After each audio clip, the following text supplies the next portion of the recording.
I was beaten up every day. I had no off day. They made me work in home and office.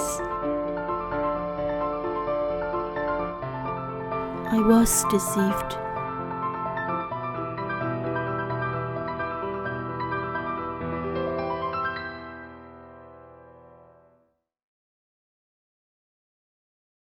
Singapore is a city-state with one of the busiest commercial hubs in the world. It is known globally as a successful economic powerhouse, seeing a large percentage of its population participating in the labour market. 75% of males and 58% of females contribute to this burgeoning workforce. With fewer Singaporeans having children, the country is projected to have a higher than average elderly population of 18.7% by the year 2030. With busy families participating in the labour force, there has been a growing need for foreign domestic workers to engage in household chores. At any one time, there are more than 200,000 foreign domestic workers working in Singaporean homes. These workers form the backbone of the Singaporean economy, carrying out domestic, childcare, and elder care duties while Singaporean families are engaged in the workforce. They leave their young children behind to look after ours. Coming to Singapore is a dream for many foreign domestic workers. They come here to hear of the great values and policies that this country upholds and hope their interests as employees in Singapore will be cared for. For Rose, coming to Singapore was an easy choice. Having thought that this was the right decision, Rose took a loan to fund her work opportunity here in Singapore. She was confident the loan will be paid off and she will earn sufficiently to support her family back home. 4 years on, Rose still has not been able to pay her debt back or send adequate returns back home. So, what went wrong? Why hasn't she been able to clear her debt despite working in Singapore for 4 long years? Here's why. For most foreign domestic workers, their job scope is spelled out in a legally binding contract. This document specifies place of employment, the necessary provision of adequate food and shelter, a decent 8-hour rest and number of days off, as well as the exact amount of salary to be paid every month. The terms of the contract establishes the expectations of both the employer and the employee, and in ensuring that these expectations are legally protected. In Singapore, there's many laws that protect the rights of the domestic worker. All the rights is being spelled out in the contract, and all employers are supposed to abide to all the rules. In case there's any single violations against any rights, employer will be put to task with the MOM, and a $5,000 bond will be forfeited or imprisonment if the case is serious. So the laws are very good over in Singapore to protect the rights of domestic helpers. However, these are not always met. Many a times, foreign domestic workers are promised different salaries, employment conditions, and treatment during the recruitment process back in their home country or at the maid agency located in Singapore. They are coerced into signing contracts without having the opportunity to read them, are promised wages higher than they eventually receive, and made to work far more hours than specified. By abusing their vulnerability, recruiters, agents, and employers deceive foreign domestic workers into situations of exploitation. The harsh reality sets in for the domestic worker when they arrive at their place of work. They have now become victims of trafficking. Trafficking, in the context of domestic work, often translates to deception and abuse of vulnerability, particularly during the time of recruitment. Coercion, as well as exploitation through physical, verbal, and sexual abuse during employment, are also indicators of trafficking. The humanitarian organization for migration economics, also known as HOME, is a non-governmental organization that houses traffic victims in Singapore. In 2012, HOME released a research report on trafficking in Singapore. 151 foreign domestic workers were interviewed, of which 149 women were found to have reflected in their interviews strong trafficking indicators, based on the definition of human trafficking by the International Labour Organization, known as ILO. 40% of the women interviewed were deceived on employment arrangements as well as wages and earnings. 88% of the women's vulnerable situations were abused. This included a lack of information provided by recruiters. 96% of these women were coerced into excessive working hours and had inadequate rest days. The women had low or no salary. Low means the salary was far lower than what they were promised, while some women were never paid for their work. And finally, coercive methods were used to get foreign domestic workers to pay their recruitment debts, for example, hefty salary deductions, confiscation of documents, and/or isolation, confinement, and surveillance. All of these are construed as conditions of exploitation. Despite the Singapore law specifying very clearly the rights and terms of a foreign domestic worker employed in the country, there are many employers who are guilty of not respecting these agreements, often subjecting the foreign domestic worker to a violation of one or all of these terms of agreement in her contract. Based on HOME's report in 2012, 96% of FDWs interviewed by HOME had their documents confiscated, including copies of their contract. 78 of these 151 women were deceived about the content of the work contract.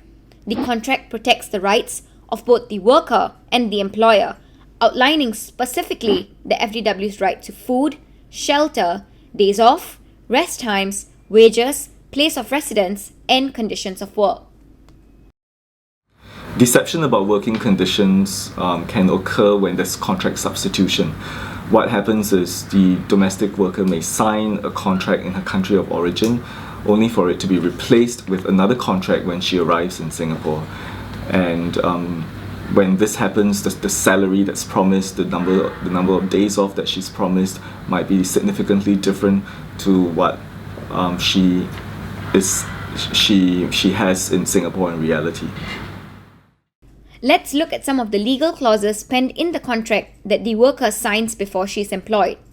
One of the first items the contract specifies is that the foreign domestic worker can only work in one residence. That will also be the only residence in which she resides. A violation of this is termed as illegal deployment. However, in the first and second quarter of 2014 alone, HOME received 405 complaints on their help desk service. It was found that 51 complaints by multiple domestic workers were of illegal deployment. Let us hear Rosalind's story. I came last year, March 31. March 30, I came here. And I'm working in my employer house. Okay. So what kind of work did you do? Yes, I'm doing my work is their business. Their business and making the sausage. So every day I make the 40 kg, 60 kg, 80 kg per day. So 1 month, after one month is I'm making the sausages about 700 kg. At least 700 kg I'm making. You are very good for me. After that he angry, after that you are very stupid. You are very stupid, you never import, that's why you don't have the brain. You never, you thinking about yourself only, you thinking about not ourselves. I show you who I am.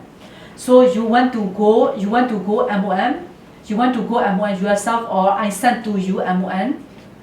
You try to do things like this and he blame me there. And boss, you agree with me before. You pay more money until now I never get more money.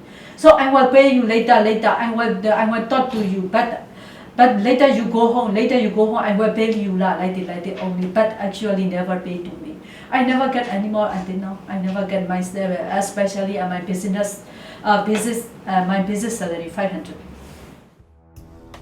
Despite the Ministry of Manpower, also known as MOM, specific guidelines on illegal deployment, employers still break this basic rule. Employers who illegally deploy their workers can be fined up to $5,000. In addition, the errant employer will be permanently barred from employing foreign domestic workers. The $5,000 security deposit posted with the MOM might also be forfeited. When Rosalind requested to seek aid from MOM, she was verbally abused and her employer threatened her. Restriction of movement, physical and verbal abuse are acts of coercive practices and therefore defined as trafficking.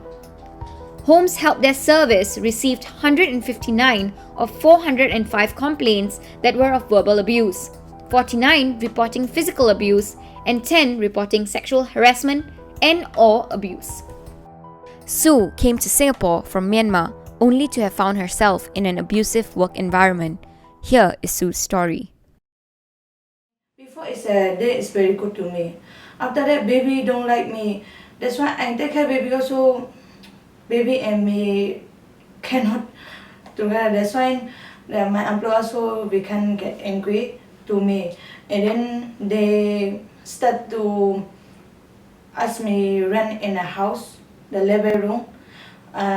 Every morning ask me rent 100 times, and then they say always waste water because it one day only ask me drink 3 times and go toilet only 3 times. If I drink water more than 3 times and more than 3 times go toilet, they beat or abuse or ask me jump in the house. That's why They beat you? yes, slap the face or like punch the face. If my face is swollen, then they let us press again and then become brown like this. If I go out, they ask me to wear the mask, then people cannot see me. And then if Ama come to my employer house, and then my employer ask me stay inside the room, and then account cannot see me, Ama cannot see me. That's why they ask me hide inside the room. Sue's story was clearly an overt case of abusive conditions in the place of work, a punishable offence. Not paying your domestic worker is another example of contract violation. Like Sue, Maria came to Singapore with hopes of supporting her family, but instead she found herself overworked and underpaid. Sometimes, workers are promised salaries much higher than they receive, while others are never paid, despite being overworked. Maria Luisa Coulzon was featured in the new paper for being made to work like a slave without getting paid. Not only was she denied her days off by her employer after 2 long years of working with them, but she was also never paid. Maria has been waiting for justice for over a year. She has been sheltered by home and has gone through a series of medical emergencies during this period.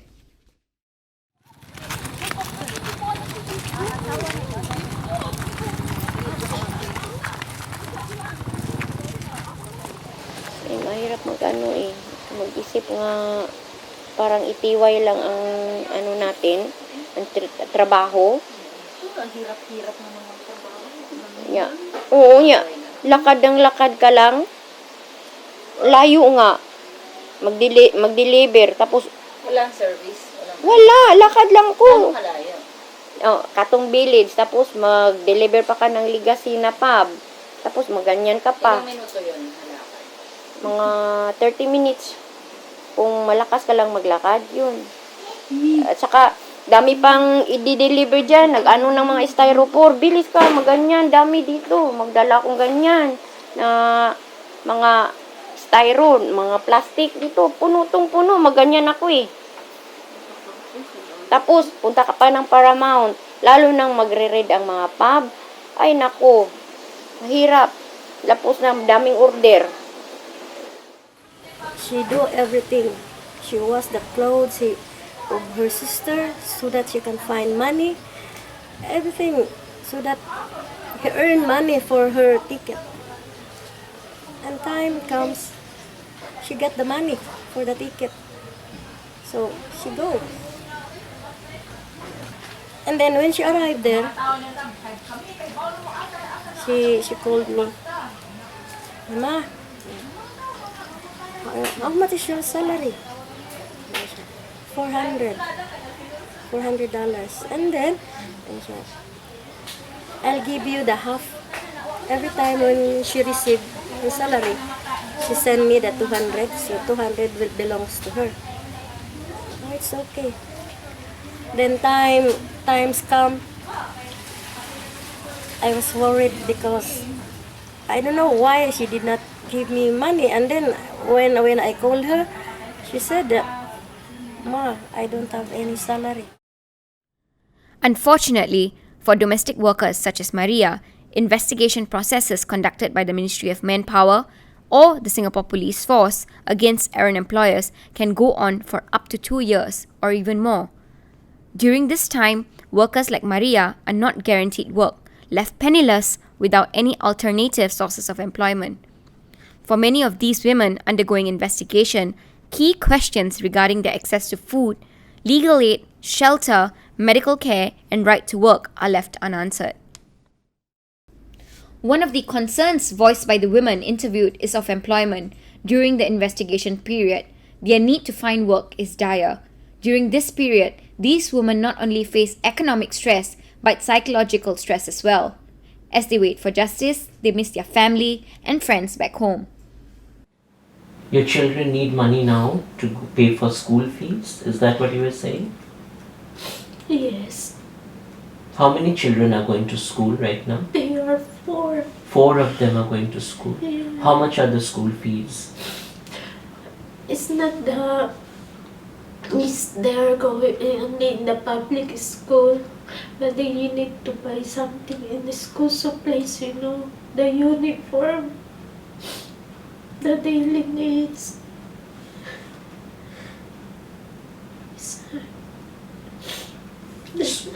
So how much are the expenses to send them to school each month?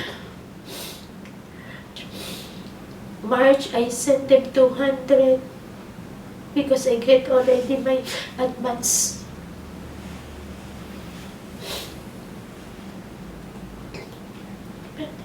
Even my friend. So you had deductions up until month of February. Yeah, I get already advance. I have a allowance, monthly allowance 76. And then I get already that 3 months for that. So then your salary was how much? 576. 576. Did you receive that salary? No. Not a single time. No, not I have no salary yet because I need to pay my agency 6 months. Many of them face acute mental stress from not having seen their children for years. The only desire for many of them is to return home to see their families. The sometimes endless wait time for investigations to complete puts them at further mental turmoil. Some employers accuse workers of stealing after an investigation is launched against them just to lengthen the process of investigation for the foreign domestic worker. For women that have been trafficked, the entire structural process to seek justice is arduous, at times adding even further complexity, stress, and medical complications for the worker. Many prefer to return home instead of prosecuting their employers. This means that some of the women leave without receiving their dues for their time here in Singapore. For many of these women, Singapore offers hope to make a living for their families, to lift themselves out of poverty. For some women, this hope turns out to be a successful reality. But for others, this dream turns into a nightmare. Their fundamental rights as employees are violated, and they fail to obtain their just dues. So how can we as Singaporeans work towards creating a fairer and more just employment for foreign domestic workers in our country? How can we ensure that they are accorded their basic rights? Here is what we as Singaporeans can do. In ensuring the basic rights of domestic workers are respected, employers can ensure they follow these simple guidelines. always pay your domestic worker on time every month. Ensure that all of her documents are hers to keep, including her passport, work permit, and contract. Please do note that she receives her weekly day off. She has sufficient sleep every day and enough rest throughout the day. She should also have access to fresh food and water at all times. Employers can also ensure they communicate with their domestic worker with respect. Finally, the domestic worker should be free of the heavy recruitment fees that she is required to pay in order to seek employment in a Singaporean home. If you know of a domestic worker being abused or exploited, please call the home organisation immediately. We can all do our part as Singaporeans by respecting their basic rights.